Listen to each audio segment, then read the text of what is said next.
Olá a todos da TV Cidade. Hoje, o Viajando com a TV Cidade dá início às conversas de estúdio. Pois é exatamente isso que vai ser, vão ser conversas, porque viajar é muito bom e falar sobre viagens sempre é um papo muito agradável.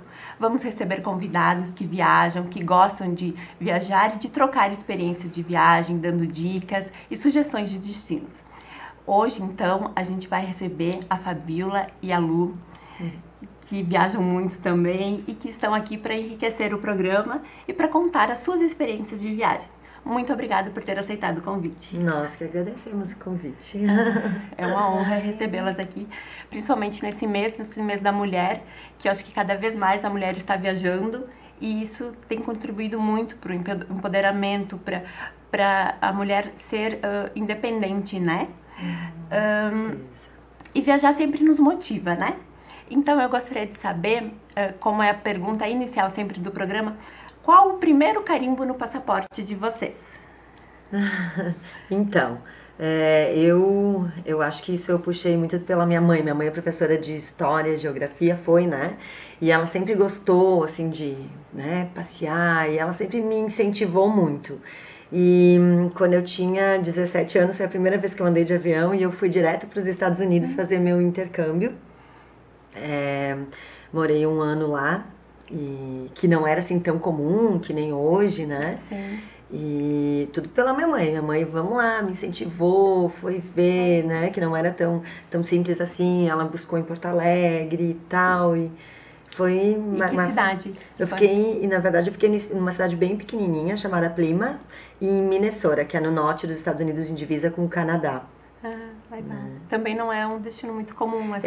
Porque né? para fazer intercâmbio eles sempre colocam em cidadezinhas menores. Hoje não, né? Hoje todo mundo já quer ficar nas cidades maiores, mas para aprender inglês, para te ficar isolada, é legal ficar assim em cidadezinhas menores, conviver com o povo, com o povinho, com as cidades pequenas, para saber mais a cultura local, né? Lu, tua primeira viagem, teu primeiro carimbo no teu passaporte? Eu trabalhava numa empresa e daí tive a oportunidade de fazer uma viagem para a Espanha, conhecer alguns fornecedores dessa empresa. E aí foi que o bichinho da viagem me pegou. Pegou, e olha que quando ele pega, Ficamos ele 10 dias na Espanha e foi maravilhoso, assim. E a partir daí aí depois, no ano seguinte já quis ir para Inglaterra, daí já fiz meu primeiro intercâmbio também. E a partir daí não parei mais. Fábio, como é que tu decide um destino de viagem? Tu tem uma lista de desejos, tu tens, enfim, qual é o teu critério para definir um destino, uma próxima viagem? Como que você faz? Então, as viagens internacionais, eu e a Lu, a gente organiza a cada 2 anos na nossa escola, né? Então, eu sempre gosto de fazer essa viagem de 1 mês com os alunos e a gente tenta sempre pegar destinos diferentes. Nós já visitamos vários lugares, né? Diferentes, a gente já foi para o Chipre, para a Turquia, para Malta. Nós fomos a primeira escola a levar alunos de Farroupilha para Malta, nós levamos 32 alunos daqui, na época, né? Nós fomos enfim, para lugares também comuns, como Fort Lauderdale, já fomos para o Canadá, já fomos para Buenos Aires. África do Sul, a gente nós íamos o ano passado e a gente cancelou porque a gente mudou a escola de lugar e a gente estava pensando, então... num próximo destino. Isso, num próximo destino. Mas aí os alunos começaram, querem ir para os Estados Unidos, Quando também o bichinho dos Estados Unidos. Porque eles têm ainda aquela ideia de querer ir para Disney, assim, né? Então, quando a gente fala Disney, os olhinhos deles brilham, né? Então, até a nossa viagem que a gente estava tentando programar para o ano que vem, que eu não sei como é que vai... Né? As coisas vão se encaminhar, né? Seria para os Estados Unidos e na volta, porque a gente sempre fica 1 mês, estudamos 3 semanas e passeamos uma semana. Aí a gente iria para os Estados Unidos. Então, assim, essa viagem pela escola, a gente tenta, junto com a Paty, né? Petra Viagens. Ela ajuda a procurar uns destinos diferentes, né? Que não seja aquela coisa que todo mundo vai para... Tudo bem, nós já fomos para Toronto, nós já fomos para Londres, mas óbvio, sempre, nunca nunca erra, né? Como óbvio, né? Mas também a gente procura muito países que falam a língua inglesa. Então, esse destino do Chipre, por exemplo, foi ela que achou para nós, que a gente não sabia que esse era um país onde se falava inglês. Tá. E o Chipre como destino, assim? Maravilhoso. Ai, sensacional. O que tem, assim, o que tem para ver lá? Então, só para eu encerrar lá daí a pergunta. Então, assim, uma eu vou a trabalho, eu estudo, né? E aí, a outra minha viagem, eu sou apaixonada, e já vou falar do Chipre também, eu sou apaixonada por praia, calor, né? Então, assim, eu sempre escolho lugares mais assim, para mim, são lugares afrodisíacos, são paradisíacos, assim, né? E Chipre é um lugar que eu preciso voltar, porque as praias, os lugares, assim, é sensacional. E nós fomos uns dos primeiros brasileiros a ir lá naquela cidade que a gente ficou, ninguém conhecia, a gente chegou, só faltava pedir autógrafo. Teve uns lugares que a gente foi que eles nunca tinham visto nenhum brasileiro. Então eles faziam festa, faziam jantares para nós, a universidade nos convidou para uma aula de cooking class. Ai, que interessante. Muito divertido. E a moeda lá é euro? Euro. E as coisas assim são mais em conta que o restante da Europa? Como é que vocês viram? Na média, assim, a gente passou naquela ocasião a gente ficou alguns dias na Grécia, aí depois a gente foi para o Chipre e depois para a Turquia. Então, assim, os 3 lugares, o valor das coisas não diferenciava muito. Sim. Sabe? Ainda quando o euro era uma coisa interessante. Que dava para converter. Que dava razoável, dava pra gente se aventurar. Mas sempre a gente torce que tudo na vida são fases, né? E acho que essa fase difícil vai passar e, né? A gente sempre é otimista, né? Com certeza. Então, dessas tuas viagens paradisíacas que quem te acompanha, nossa, quer levar tua mala, né? Porque são lugares lindos, assim. Lindos. Também tens uma lista de destinos, como você faz para escolher? Eu tenho uma turma que eu viajo sempre, que são do Acre. Na verdade, a minha turma é do Acre. E assim, a gente sempre senta, nós nos reunimos e a gente senta para escolher uns lugares diferentes, né? Então, o ano passado nós fomos para Grécia, né? Mykonos, nós fomos para Sardenha, nós fomos para... enfim, deu um branco agora. Mas enfim, a gente foi para várias praias, né? Esse ano... infelizmente eu tive que cancelar a minha viagem, mas a gente ia fazer a Riviera Turca. Então, assim, sempre praias, destinos com calor, né? Porque, quando eu me lembro que quando eu fui para Malta e quando eu fui para o Chipre, eu olhava aquele mar Mediterrâneo lindo, assim, transparente, aquela água que me dava, assim, e um frio, sabe? Eu ficava arrasada, assim. Então, eu gosto de nas minhas férias, quando eu vou pra descansar, para lugares mais assim, né? Praias, é a primeira coisa que eu penso. É verdade, né? O Snow Valley tinha Snow até... Valley é bem legal. Eu estava falando disso hoje e eu... interessante. E um lugar muito legal também, que não é praia, mas que eu assim... que eu adorei, foi a Chapada dos Veadeiros. É demais. A Chapada dos Veadeiros é um destino simples de ir, porque tu vai até Brasília, dá uns 200 quilômetros de Brasília, e assim, tem trilhas. Eu fui com a minha filha com 1 ano e 2 meses, a gente fez várias trilhas, e tem para criança, tem para idoso, tem de nível mais difícil, a Cachoeira Santa Bárbara. Não sei se você fosse. Na verdade, eu não lembro o nome de todas, assim. Eu me lembro muito do Vale da Lua. É isso? Exatamente. Que é o que mais me chamou a atenção. Parece assim. que tá num outro mundo, né? É lindo demais. E a Chapada dos Veadeiros, ela é considerada o ponto mais místico do Brasil, porque o subterrâneo, ele é todo formado com placas de cristais. E aí ele tem um paralelo com Machu Picchu, então tem resorts que exclusivamente para yoga, sabe? Então é um lugar assim também que energia, vale muito a pena. Né? Vale a pena. Esse é um lugar que eu recomendo. E Estados Unidos também se vai muito, né, como a gente estava falando antes, Nova York, Califórnia, algum outro destino, assim, nos Estados Unidos que surpreendeu muito, assim, ou que às vezes as pessoas não têm o hábito de ir, mas que tem muita coisa para fazer, que valeria uma atenção maior para esse lugar? Olha, eu acho que eu realmente não vou poder ajudar nessa pergunta. Eu já fui várias vezes para os Estados Unidos, mas sempre nos mesmos destinos, assim, sabe? Ali em Miami, na Califórnia a gente já foi, Las Vegas, Nova York. Que é ótimo, né? Sim, é maravilhoso. Que é ótimo. Mas eu não... São Francisco. São Francisco, né, na Califórnia. A gente foi. A gente levou os alunos também. Mas ali nas cidades ali pertinho. Mas... Sabe que agora até esses são só lugares assim, né, conhecidos. Sim. Mas um lugar que eu me decepcionei muito foi São Francisco. Eu não sei se esperava mais. Muito mais. A minha decepção maior nos Estados Unidos foi Los Angeles, né? Então, porque eu achei que tudo é muito longe. Sim, é que nem Fort Lauderdale, tu precisa estar de carro qualquer lá. ponto Miami que... é assim, mas Miami até tem aquele centrinho que dá pra dar aquela caminhada, tu consegue se virar assim, mas...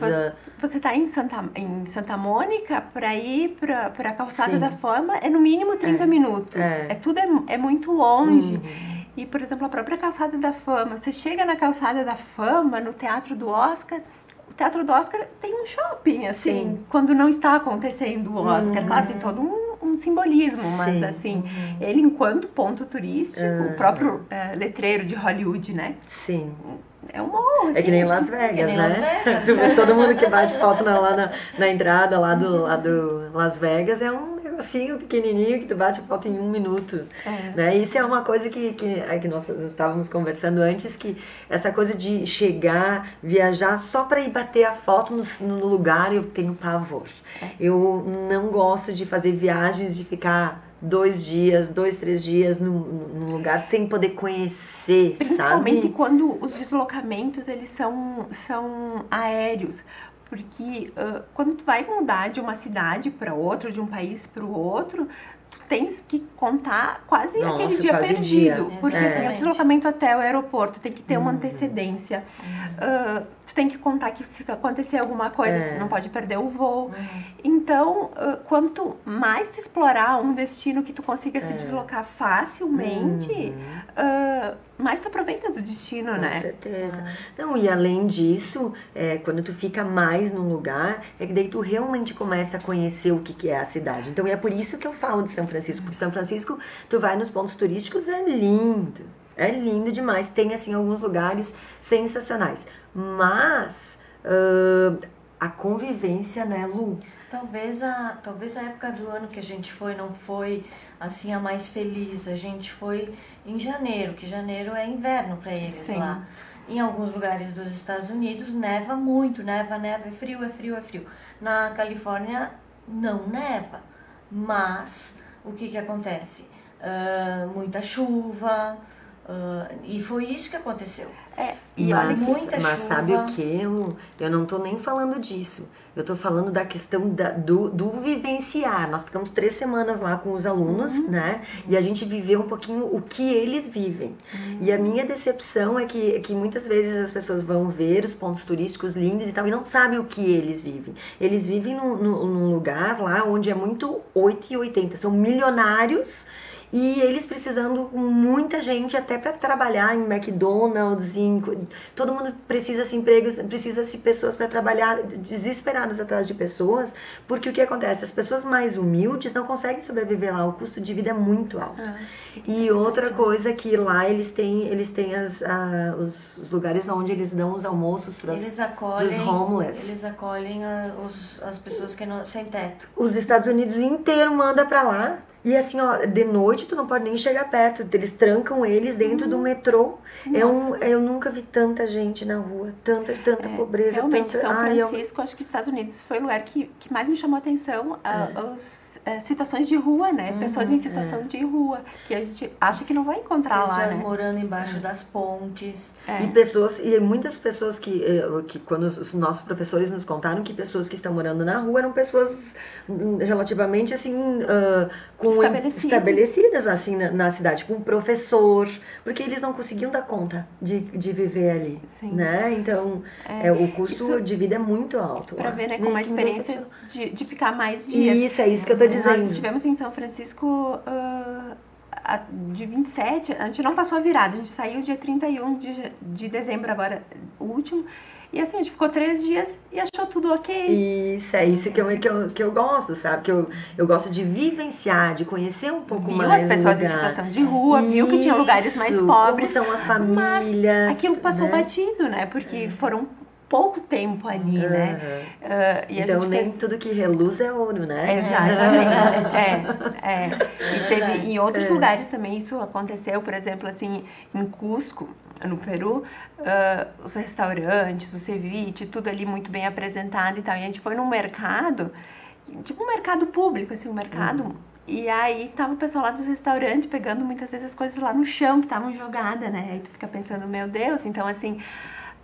às vezes poder ver o outro lado do que está acontecendo, acho que enriquece muito. Com certeza. Né? E isso é um dos motivos, então, que eu falei que eu gosto de viajar e ficar um tempo, vivenciar e sentar, tomar um café numa padaria local, não só em restaurantes os melhores, para não acontecer isso, para viver um pouquinho a comida, né, local, o jeito que eles vivem, a situação, né? Criar uma rotina, né? Numa cidade que aí tu começa a isso, observar. A casa de família propicia bastante, porque a gente conversa bastante com as famílias, troca ideias, eles nos explicam como funciona. Isso é legal. É muito bom. Nem sempre a gente fica em casa de família, assim, porque às vezes... Às vezes um país que nem no Chipre, eles não tinham essa opção de casa de família. Sim. Então a gente ficou numa residência estudantil. Tipo um hotel bem legalzinho, assim. Interessante. Mas normalmente a gente fica em casas de família. E mesmo assim, lá no Chipre, nessa casa, né, Lulu, era de uma família também, era tipo um hotel, assim. Só que era como se fosse uma família. Meu Deus, eles nos amaram. Eles faziam jantas especiais, que nós éramos brasileiros, eles nunca tinham visto. Gente, nós parecíamos índio lá, né? Eles perguntavam o que a gente você é famosa, você é atriz. O que vocês querem comer? Eles queriam agradar. Eles eram muito queridos. Ai, foi demais a viagem. Foi muito bom. E uma outra coisa que mala de viagem.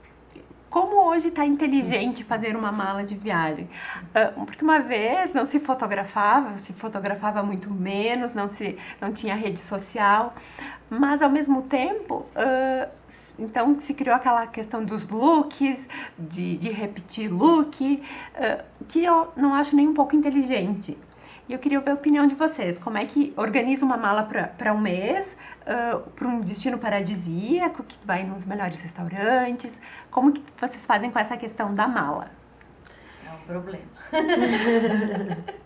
Eu começo a preparar a minha mala, assim, eu acho que 1 mês e meio antes. E aí eu tenho que pensar, tem que ser inteligente, né? Então, assim, são roupas... Eu não gosto muito de levar coisas coloridas, eu sempre levo cores básicas, preto, branco, marrom, e aí detalhes que possam mudar, né? Então, depende o destino. Se for um destino para um lugar frio, sempre a gente pega um casaco preto, um casaco marrom, e aí tenta fazer algumas mudançazinhas, né? Uma encharpe diferente, sapato também, um preto, um marrom, que vai dar com tudo. Então, sempre tem que fazer peças assim, né, básicas e mudar detalhes, que os detalhes não fazem, né, volume. Não fazem volume, né? E eu tenho umas manias assim, quando é até engraçado, tenho vergonha de falar. Mas eu falo. Então, eu tenho umas manias assim eu tô usando meia e tal. Aí quando ela começa a ficar um pouquinho mais larguinha, assim, né? O que eu faço? Eu guardo. E aí, tipo, eu vou ficar 1 mês. Às vezes eu levo 20 pares de meia e eu uso e jogo fora. Em vez de jogar fora aqui, eu vou levando lá, uso e joga fora. Sabia? As mesmas coisas assim, tipo uma camisetinha, essa aqui tá começando a ficar, que eu não quero mais, assim. E é bonitinha ainda, eu guardo, eu levo, porque daí depois, né, se tu tem a intenção de comprar alguma coisa, a mala volta mais vazia, né? Inteligente. Eu gosto de algumas Sempre a época que a gente vai coincide nas liquidações. Então as liquidações acontecem em setembro, começam lá em junho, julho até setembro, e depois começam em dezembro e vão até março, por exemplo. Então a gente em janeiro e fevereiro a gente está lá. E as coisas baixam muito de preço. Não é aquela coisa que se faz aqui no Brasil e a gente sabe que levanta o preço para depois baixar. Lá baixa mesmo. Depois do Natal eu estava nos Estados Unidos e aí eu comprei uma árvore de Natal, porque estava tão barato que eu pensei, não, eu tenho que Você como? Como é que tu trouxe isso? A árvore de Natal custou $9. Eu pensei, na pior das hipóteses, eu vou ter que deixar no aeroporto, mas vão ser $9 e alguém vai aproveitar. E deu pra despachar, a gente enrolou assim, e trouxe uma árvore de Natal. Eu nunca tinha visto isso. Eu sempre brinco com o meu irmão, vai tá sempre no Uruguai e tal. Ele sempre perguntava o que tu quer. Eu digo uma vara de pesca. Eu sempre brinco agora, uma árvore de Natal. Eu vou pedir pra ele a próxima vez. Uma árvore de Natal, ela veio, tá lá, embalada ainda. Eu sempre tenho problemas de peso com as minhas malas. Eu já não sou mais assim tão consumista, ainda mais agora com o dólar e com o euro muito caro, mas não vale mais tanto a pena. Por exemplo, assim, eu paguei $9 na árvore de Natal. Sim. Se o dólar tivesse a R$10, mesmo assim valia a pena, né? Porque claro. uma árvore é muito mais cara, né? E uma coisa que me ajudou bastante, que você falou do peso, é aquelas balancinhas, sabe? Portátil, porque já aconteceu de chegar na hora do check-in, tá acima do peso. E aí, ou paga excesso, ou faz aquela redistribuição, né? A questão, assim, tem lugares, por exemplo, agora eu fui pra Mykonos, né? E eu fiquei 20 dias viajando, assim. E graças a Deus era verão, né? Então, assim, as roupas são mais leves, cabe mais na mala e tal. Mas só entra com uma mala de 23 quilos. Então, às vezes, no inverno, lembra quando a gente foi pra Malta também? E nós fomos no inverno. Eu me lembro que quando eu ia lá em Malta também, na época o dólar tava barato e tal, nós compramos os casacos. Eu gosto de comprar casacos fora, que são lindos e, né, pena de ganso e tal. Eu me lembro que na volta de Malta, para que nós estávamos indo para Londres, eu tava, acho que com uns 4 casacos. Eu parecia, assim, que eu tava indo morar num iglu. Eu não tinha como carregar, não cabia na mala. E se eu não estivesse usando, eles não iam deixar eu colocar. Eu tava com várias meias, casaco. Eu passava mal. Eu tava passando mal no aeroporto, mas eu tinha que passar pelo check-in lá. Tem um amigo que fala assim, leva nos dentes. Tipo assim, leva em qualquer lugar, mas leva. Gente, aquela vez eu sofri, né, Lu? Mas eu não conseguia nem caminhar, eu tava com 3, 4 casacos. E algum souvenir, assim, que vocês sempre compram? Souvenir sempre tem que trazer. Tipo, a coleção sempre, tipo, um imã... Todo destino traz um imã de geladeira? Tem alguma coleção, assim, do destino? Ou não, já desistiram Eu desisti, assim, sou muito mais, assim, aquelas consumistas. Eu gosto de comprar uma coisinha que outra, assim, que realmente seja, que vale a pena, assim. Senão, as últimas viagens, eu não comprei nada mesmo. Mas eu me lembro que quando eu comecei, eu trazia as mugs. Mas aí depois começou a acumular em casa e espaço, eu disse, quer saber? Desistiu. Só tem que trazer um presentinho, né? Pra alguém, pras tias, pras vovós. Sempre tem que trazer algum chaveirinho, assim, tá? Você vai pra Itália, traz uma coisinha lá do parque. Rapidinho, gurias, nosso tempo tá acabando. Olha como passou rápido. Queria que você falasse um pouquinho da importância do inglês na viagem. Vai lá. O que acontece? O inglês, às vezes, a pessoa consegue se virar sem ele, sem problema nenhum. Mas agora a gente foi para Londres e para Paris. Então... a pessoa se vira, não tem problema. Sim. Só que deixa de aproveitar, muito, né? Perde muita informação, não consegue se comunicar, recebe, por exemplo, alguém vai lá fazer um pedido no Mac, que seja, recebe o pedido errado. Já aconteceu. Já aconteceu com aluninhos nossos. Eu acho assim, em inglês, né, hoje em dia até eu acho que não precisa mais nem explicar o porquê, né? Eu acho que todo mundo vivencia. E essa nova geração que tá vindo, eles têm tanta oportunidade com o contato desde a escola, né? Com os jogos, com os seriados e tal, que é até assim natural. Feio eles não saberem, eles têm que saber, e eu acho assim, tu aproveita muito mais com viagem, e eles estão interessados, porque eles, mesmo no jogo do videogame, eles estão lá conversando com alguém, né, que sei lá, em outro país, que tá jogando mesmo, competindo com ele, então tudo tem interesse. Inglês hoje em dia não é nem extra. Né? Inglês hoje em dia já é básico. O básico para um currículo. E eles têm que ir atrás. Precisa saber, precisa. É importantíssimo. Gurias, muito obrigada pela presença de vocês aqui. Foi um prazer conversar. E já agradecendo, já convidando para um futuro, depois de uma viagem, para a gente conversar de novo, que é um papo sempre muito agradável, né? Falar de viagens é sempre muito bom. A gente ficaria aqui horas, né? A gente tem muitas aventuras para contar. Então, estão convidadas para virem contar as aventuras. Muito obrigada. Obrigada a todos.